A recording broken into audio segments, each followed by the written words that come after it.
Last video overhead की हमने देखी थी सेकेंड पार्ट, जिसमें हमने डिस्कस किया था ओवरहेड एक्सपेंसेस को या ओवरहेड रेट निकालने के मेथड देखे थे। ओवरहेड जो आपके मैन्युफैक्चरिंग डिपार्टमेंट है, सर्विस डिपार्टमेंट है, उसके एक्सपेंसेस को एलोकेट करना, पर्टिकुलर डिपार्टमेंट पे आने के बाद उसकी रेट निकालना। हमने देखा था कि फैक्ट्री से जॉब वर्क में या अदर फैक्ट्री जो छोटे छोटे पार्ट में एलोकेट है उस पे क्या चार्जेज आता है, किस तरह से आता है, उसके लिए हमने 5 मेथड देखे थे इसके। Percentage on direct material method, percentage on direct labour method and percentage on prime cost method. और नेक्स्ट उसके आगे हमने 4th में देखा था लेबर आवर रेट मेथड और मशीन आवर रेट मेथड। तो आज हम बात करते हैं मशीन आवर रेट मेथड, क्योंकि यही हमारे सबसे ज़्यादा क्वेश्चन इससे रिलेटेड होते हैं। तो मशीन आवर रेट मेथड से रिलेटेड मैं आज डिस्कस करता हूँ। इसके अंदर एक ब्लैंक फॉर्मेट और बनाता हूँ आपके सामने। देखिए, इसी से हम इसे एक्सपेंसेस को सबसे पहले 2 पार्ट्स में लोकेट करेंगे, फिर कंबाइन करेंगे, फिर उसे डिवाइड करना। तो देखिए, इसे इसने 2 पार्ट्स में लोकेट किया है।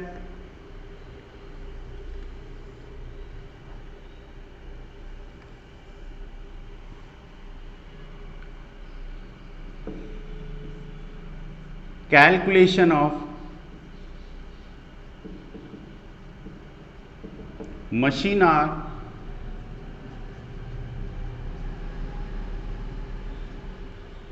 रेट। कैलकुलेट कैसे करेंगे? 2 पार्ट्स में लोकेट किया, रुपीस वाला कॉलम बना लिया हमने। ये particular and A part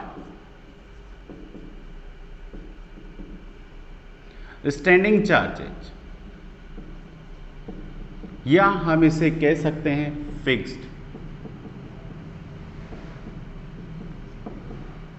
fixed expenses. And second part हमारे पास इसमें बनता है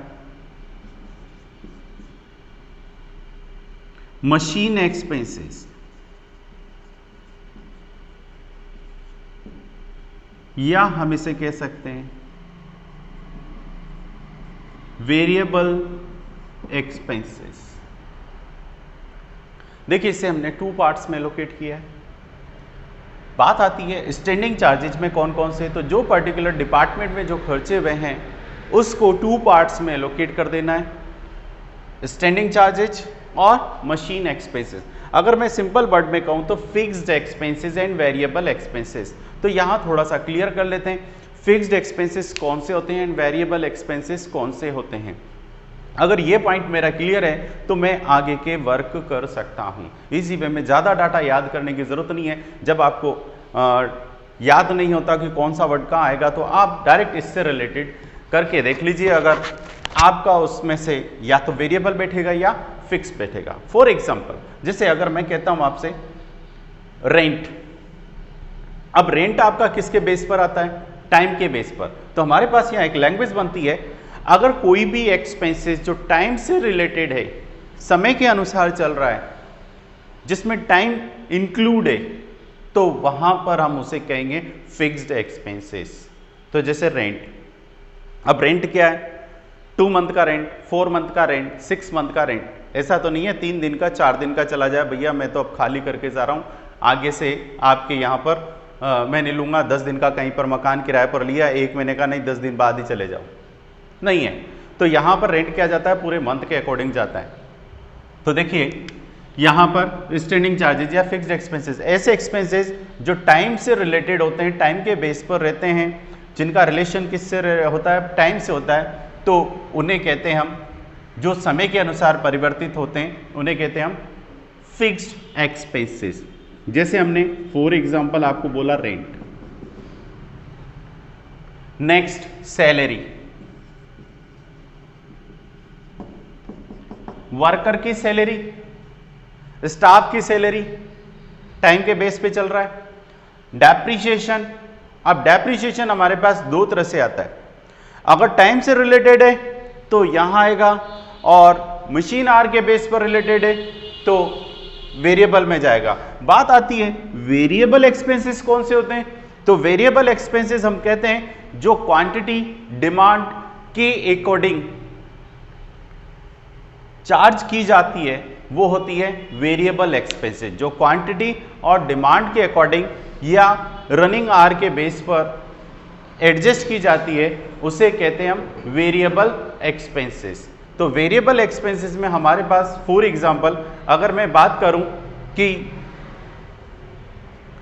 डेप्रिसिएशन, अगर डेप्रिसिएशन है टाइम के अकॉर्डिंग हो तो यहां आएगा, और अगर रनिंग बेस पर होगा तो यहां आएगा। जैसे अगर क्वेश्चन में कहता है कि डेप्रिसिएशन 10 ईयर लाइफ के अकॉर्डिंग, तो मशीन आर और साथ में दे दिया लाइफ, तो उस कंडीशन में कहां जाएगा डेप्रिसिएशन?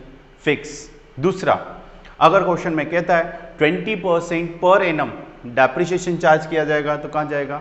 यहां पर। बट क्वेश्चन में कहता है डेप्रिसिएशन और साथ में डेप्रिसिएशन के साथ आपको स्क्रैप वैल्यू दे रखी हो और लाइफ दे रखी हो।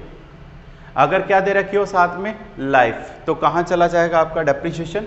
यहां पर। देखिए मैं मेंशन करता हूं डेप्रिसिएशन,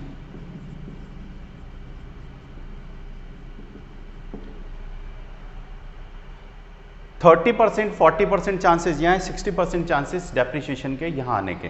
देखिए यहाँ किस तरह से आएगा? अगर टाइम के बेस पर होगा, टाइम के बेस पर जैसे कहता है 20% पर एनम, अगर कहता है 20% पर एनम तो डेप्रिसिएशन का आएगा यहाँ पर, यानी टाइम के अकॉर्डिंग दे रखा है तो कहाँ जाएगा डेप्रिसिएशन? यहाँ पर। बट अगर क्वेश्चन में दे रखा है मशीन की लाइफ, तो उस टाइम को वो मशीन आर के बेस पर या मशीन की लाइफ के अकॉर्डिंग आ गया तो वो क्या हो जाएगा? वेरिएबल। जैसे डेप्रिसिएशन यहां पर आता है कॉस्ट जितने की मशीन है, क्योंकि बच्चे सबसे ज्यादा कंफ्यूज होते हैं तो डेप्रिसिएशन में कहते हैं कि कभी तो यहां आता है कभी यहां लिया जाता है। तो यहां जब आएगा टाइम के अकॉर्डिंग होगा, परसेंटेज डायरेक्ट दे रखा होगा या क्वेश्चन में खुद ने निकाल के दे रखा होगा 5000 पर मंथ, 10,000 पर मंथ, तो यहां पर ले जाना है पर एनम जैसा भी हो। एंड डेप्रिसिएशन यहां देता है लाइफ दे रखी हो, तो देखिए cost less scrap divide by life. अब देखिए लाइफ के अंदर भी हमारे पास क्या दे रखा है? नंबर ऑफ टाइम पीरियड दे सकता है, नंबर ऑफ ईयर दे सकता है, या लाइफ में मशीन आवर दे सकता है। तो क्या हो सकता है? या तो नंबर ऑफ ईयर या दे सकता है आपको मशीन आवर।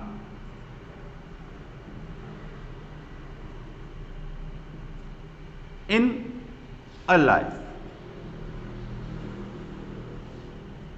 पूरी लाइफ में मशीन आवर क्या रहेगी और इसकी लाइफ क्या रहेगी? Number of hour life. तो देखिए अगर इस तरह से मेंशन करता है तो क्या हो जाएगा आपका? वेरिएबल। और अदरवाइज नहीं देता है तो फिर कहां जाएगा?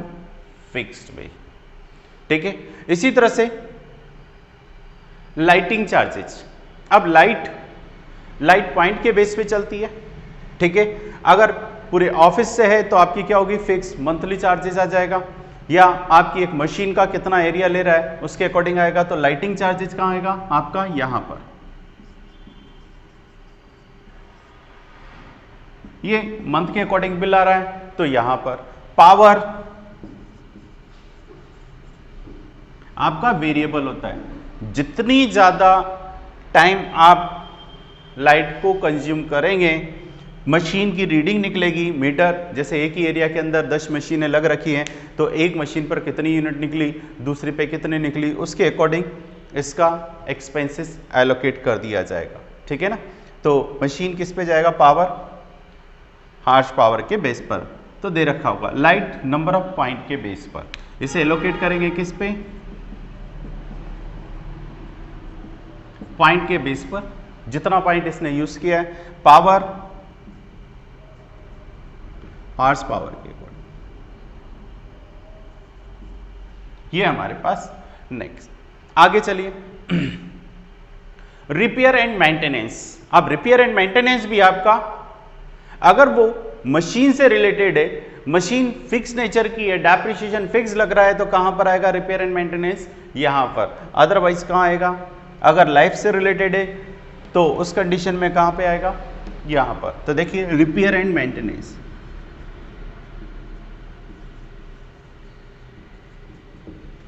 बच्चे इन पॉइंटों में सबसे ज़्यादा कंफ्यूज होते हैं। जिन पॉइंटों में कंफ्यूज होते हैं उन्हीं पॉइंटों को मैं यहाँ पर रिपीट कर रहा हूँ। देखिए लाइटिंग आपके पास हो गया, रिपेयर एंड मेंटेनेंस यहाँ कब आएगा, जब लाइफ से रिलेटेड होगा। जब डेप्रिसिएशन यहाँ पर होगा तो रिपेयर एंड मेंटेनेंस भी यहाँ पर आ जाएगा। 90% क्वेश्चन में 10% चांस है जब आपको रिपेयर एंड मेंटेनेंस पर मंथ दे दिया और टाइम जुड़ा हो तो फिर यहाँ साइलेंट है, तो अगर डेप्रिसिएशन यहाँ आया है तो रिपेयर एंड मेंटेनेंस भी आएगा, अगर डेप्रिसिएशन यहाँ है तो रिपेयर एंड मेंटेनेंस भी यहाँ आएगा जब साइलेंट हो, कुछ नहीं कहा हो रिपेयर एंड मेंटेनेंस के लिए। इसी तरह से हमारे पास टाइम से रिलेटेड बहुत सारे खर्चे हैं जो हम ले सकते हैं। इंश्योरेंस चार्जेज,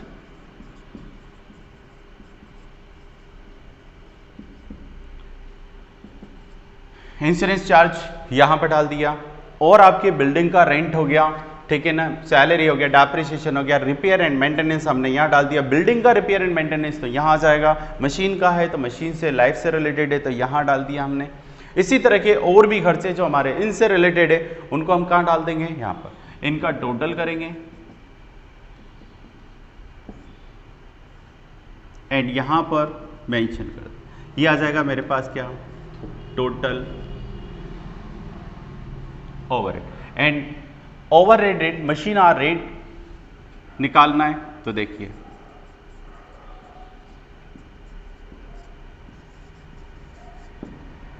हमने फॉर्मूला लिखा था, क्या था हमारे पास, तो देखिए फैक्ट्री ओवरहेड या टोटल ओवरहेड वर्ड यूज कर लीजिए। अब पूरी फैक्ट्री का जो ओवरहेड आया वो divide by number of machine,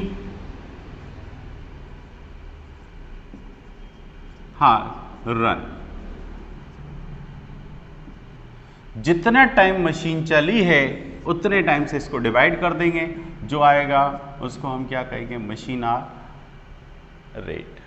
and ये हमें इसके अंदर कैलकुलेशन करना है।